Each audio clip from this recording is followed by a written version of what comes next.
berbahagia.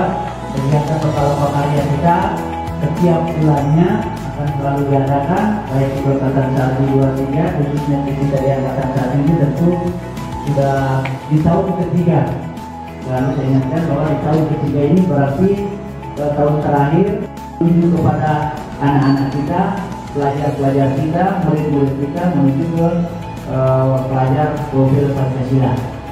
Itu yang terakhirnya, sehingga kita semua dapat memaknai dari proses transformasi pendidikan melalui kepemimpinan kepala sekolah, kepemimpinan guru di sekolah, melakukan pembelajaran-pembelajaran sehingga dampaknya nanti akan jelas terlihat di anak didik kita. Barangkali tidak terlalu banyak yang dapat saya sampaikan. Senantiasa tentu kami sangat mengharapkan kerjasama dari Dinas Pendidikan Pemuda dan Olahraga. Kami di BGP akhir-akhir ini sangat padat kegiatannya, termasuk saat ini bersamaan juga untuk menggerak. Kemarin ya di Kabupaten Taik pada hari ini juga. Besok juga ada rapor BGP, memang di sela-sela kepadatan itu kami juga biasa menyiapkan waktu-waktu kita supaya kegiatan-kegiatan kita lebih maksimal. Demikian barangkali yang dapat kami sampaikan kepada Bapak Ibu. Seperti biasa kalau ada pantun tentunya akan lebih bersemangat gitu ya. Tapi kalau pantun sederhana hari ini ya. Yang terhormat dan kita banggakan bersama mewakili Bapak Kepala BPD Provinsi Sulawesi Barat beserta jajarannya. Yang terhormat para fasilitator ahli, ada Pak Rusdi di luar. Tapi Pak Rusdi masuk di dalam ya. Oke. Ya, terhormat para selalu dimuliakan Allah Subhanahu wa Ta'ala. Tiada pantas kita ucapkan pada kesempatan yang sangat berbahagia ini, pada pagi yang sangat mulia ini, kita yang bersyukur sama Allah Subhanahu wa Ta'ala yang melaksanakan kegiatan ini setiap hari kita, apakah satu atau tidak. Dan malahan Pak Dirjen para sekolah pendidikan yang ada di sini menyampaikan kepada kami itu, mendokumentasikan kepada kami, dia upload langsung di sekolah sekolah. Terima kasih Bapak Ibu atas kerjasama selama ini. Mudah-mudahan kegiatan kita, konkret kedua kita ini bisa sesuai apa yang kita harapkan bersama. Selanjutnya dibentuk kebersamaan dan kolaborasi dalam proses transformasi pendidikan sehingga terbentuk saling tukar praktik baik antara para. Dengan selesainya pembukaan tadi, maka berakhirlah kegiatan pembukaan pada malam hari ini yang kita lakukan materi. Untuk itu kami serahkan kepada Pak Kantor bagaimana pesertanya persiapannya. Kemudian sementara juga Pak Butuh Kesehatan Bapak karena panitia di luar ini para membutuhkan segera ini pada sambil jadi panitia mendatang pada waktu itu. Ya, jadi komunitas praktisi itu beda dengan komunitas belajar. Kalau komunitas praktisi itu 2 JP Pak per bulan. Kalau Kombel itu minimal 1 JP per minggu yang masuk di kegiatan iklan. Kenapa kemudian Kombel ini lebih efektif? Karena komunitas praktisi itu kemarin itu dilaksanakan di luar jam sekolah Pak. Di luar jam sekolah, di luar beban kerja guru. Sehingga banyak guru yang protes. Harusnya sudah pulang ke rumahnya misalnya, agar misalnya pulang jam 1, tapi ada lagi Kombel sehingga terhalang. Makanya di komunitas praktisi itu bisa masuk dalam beban kerja guru di waktu. Telah mendorong anggota dengan mempromosikan pekerjaan dari anggota melalui saling berbagi dan diskusi. Kemudian terakhir adalah mengintegrasikan pembelajaran yang didapatkan melalui komunitas dalam pekerjaan sehingga berdampak pada peningkatan hasil belajar murid. Jadi masalah-masalah yang kemudian dibahas, dicarikan solusinya melalui komunitas belajar, setelah didapat Bapak Ibu, mungkin ada praktik baik dari guru yang lain atau dari kepala sekolah atau mungkin dari pengawas, itu yang kemudian diimplementasikan di ruang kelas sehingga apa? Sehingga ada peningkatan kompetensi dari peserta didik kita. Seperti itu. Jangan kalau misalnya sudah belajar di Kombel, tapi hasil dari Kombel itu tidak diterapkan ke kelas masing-masing. Jadi harapannya selalu ada sinergitas, hasilnya di sana itu diterapkan di kelas masing-masing. Terkait implementasi P5 itu seperti itu. Jadi itu kita share dalam bentuk Kombel supaya bisa teratasi dengan baik.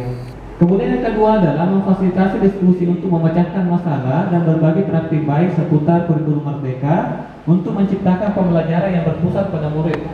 Jadi tujuan dari Kombel ini ujungnya Bapak dan Ibu adalah siswa. Jadi sekali lagi, ujungnya sebenarnya komunitas belajar ini adalah bagaimana cara mengajar kita itu baik sehingga kompetensi siswa di kelas itu bisa meningkat. Itu ujungnya. Ya, termasuk bagaimana caranya supaya sampai di situ. Ya, salah satunya misalnya melalui Kombel. Nah, tadi disampaikan oleh Ibu Kepala Sekolah tadi bahwa harus ada refleksi awal, kemudian ada perencanaan, implementasi, mengawasi, itu berkarya, betul Bapak dan Ibu. Ya seperti itu nanti, jadi ibaratnya nanti grafiknya itu Kombel itu akan terus seperti ini. Kenapa? Karena dia ada siklusnya, ada refleksinya dulu, apa masalahnya, itu ditampung semua masalahnya. Kemudian disiapkan rencananya, apa rencananya ini supaya ini yang masalah tadi itu tidak terulang lagi atau bisa teratasi. Kalau sudah ada penggerak, menjadi anggota penggerak untuk Kombel antar sekolah. Kemudian bisa juga guru penggerak yang menyelesaikan modul kurikulum, perencanaan, pembelajaran, asesmen di PMM seperti itu.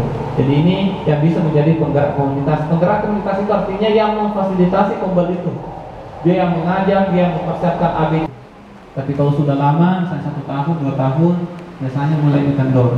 Makanya di penggerak komunitas itulah yang kemudian memilih apa yang kita buat. Ini yang penting juga Bapak Ibu. Makanya sampaikan tadi komitmen itu penting. Karena terkadang ada guru-guru Pak yang namanya manusia biasa. Terkadang itu yang namanya motivasi terkadang naik turun. Ya biasa kalau awal-awal baru, baru sekali baru biasanya antusias. Tapi kalau sudah berkali-kali ikut misalnya sudah 10 kali atau 12 kali mulai malas. Ya mulai malas. Makanya itu penting ada namanya komitmen. Bahkan ada sekolah yang pernah saya dengar Bapak Ibu, ada sekolah dia buatkan memang di pertemuan awal ada komitmen, dia buatkan ex-banner, banner, kemudian tanda tangan komitmen, tanda tangan komitmen mulai dari pengawasnya, kepala sekolahnya, gurunya, bahwa saya secara komitmen melalui tanda tangan ini, baik dipajang terus Pak di ruang guru. Ya kayak fakta integritas yang terlihat Bu. Setidaknya kalau masuk ke ruang guru, itu udah tanda tangan ini ya. Ya, itu salah satu praktik baik. Nah, boleh diterapkan di sekolahnya Bapak Ibu kalau misalnya mau seperti itu. Nanti di ex-banner, kalau ex-banner Pak yang masuk di kelas itu langsung ada tanda di sini. Ini komitmenku bahwa saya ikut ambil bagian dalam komunitas belajar untuk ambil bagian dalam transformasi pendidikan yang minimal di sekolahnya. Terkait setiap aksi yang Bapak dan Ibu lakukan. Kalau cerita nih Pak ya biasa gak ini. Kemudian lanjut. Attainable artinya bisa dicapai, maksudnya terukur di Bapak Ibu. Misalnya 80% kehadiran, kemudian materinya ini seharusnya itu harus tercapai. Kemudian realistis, ini yang juga penting Bapak Ibu. Jadi harus realistis, tidak boleh terlalu mengandalkan terlalu tinggi, tapi sudah dipastikan bahwa sesuatu itu. Alhamdulillah komunitas belajar di SD 30 Lembang itu sudah berjalan, namun mungkin kalau dibilang efektivitasnya ya saya masih bisa menganalisa bahwa prosesnya itu baru sampai 80%. Ini terkendala mungkin karena di sekolah kami itu kekurangan guru. Kemudian kami membagi komunitas belajar kami itu antara kelas rendah dengan kelas atas. Jadi ada 2 komunitas belajar. Jadi terkadang komunitas belajar untuk kelas rendah itu terkadang terkendala karena guru kelas 2 kami, guru kelas 3 itu juga hampir mau purna bakti 2 bulan ke depan ini. Kemudian guru kelas 2 kami adalah non PNS. Terkadang waktunya di sekolah itu tidak bisa. Jadi terkadang komunitas belajar untuk kelas rendah itu terkadang tidak tercapai pada minggu itu karena tinggal kelas 1 saja yang ada. Jadi terpaksa ibu guru kelas 1 sebagai penanggung jawab komunitas belajar untuk kelas rendah ini ya tidak terjadi lagi kombelnya pada minggu itu. Jadi karena tidak adanya temannya, jadi pekan berdua kan tidak efektif. Jadi melalui tadi ini pengalaman hari ini bahwa kombel itu bisa saja digabung 1 sampai 6. Jadi mungkin saya di benak saya tadi ini lebih baik saya gabung saja ini, saya punya kombel menjadi 1 antara kelas 1 sampai kelas 6. Dari pengalaman-pengalaman berbaginya tadi teman-teman ini, karena supaya menghidupkan komunitas belajar di sekolah saya.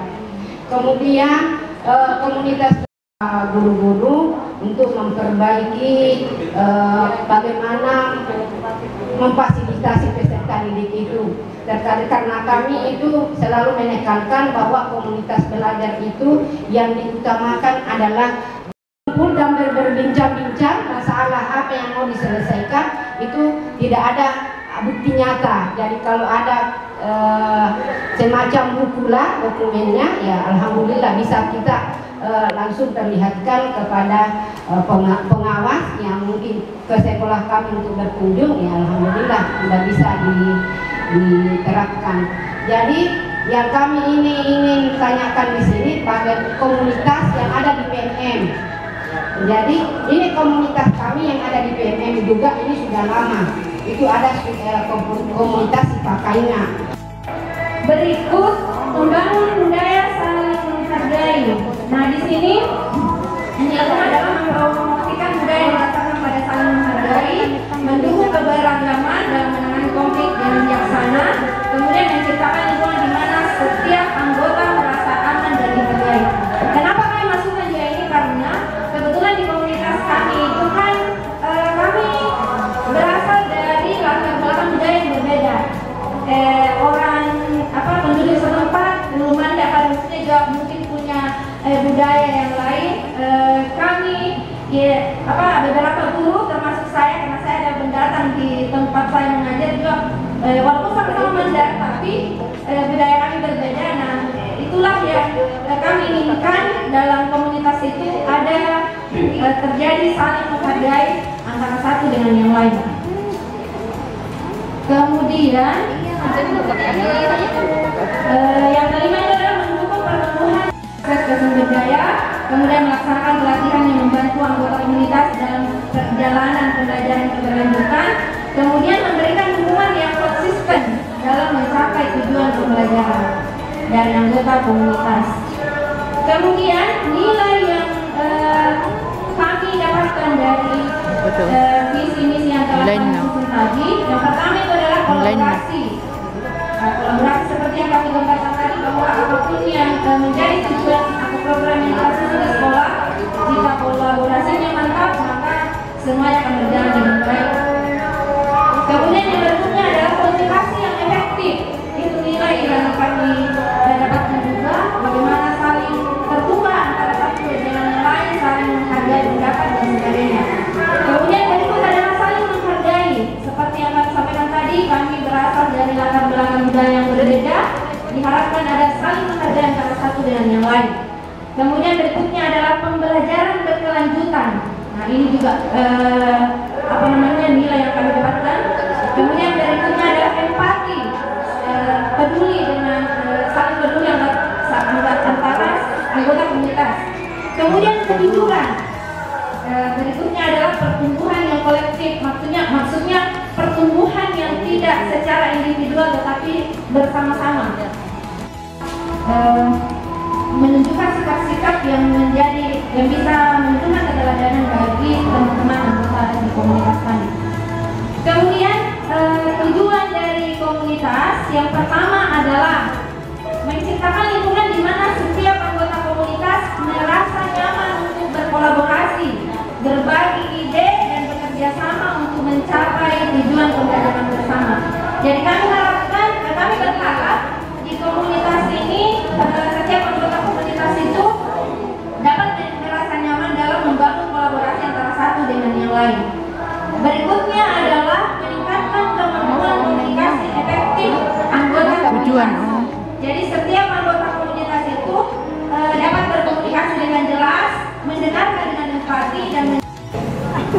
Oke,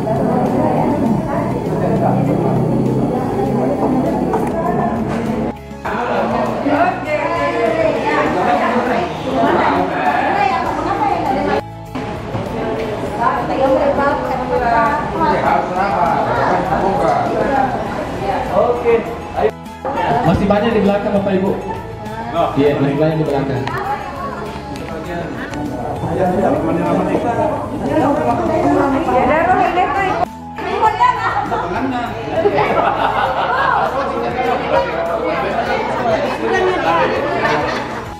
Nanti Marwan yang kirim ke grup. Ya, masih banyak. Makanya Bapak Ibu masih banyak. Kamu lo kualitasmu ya.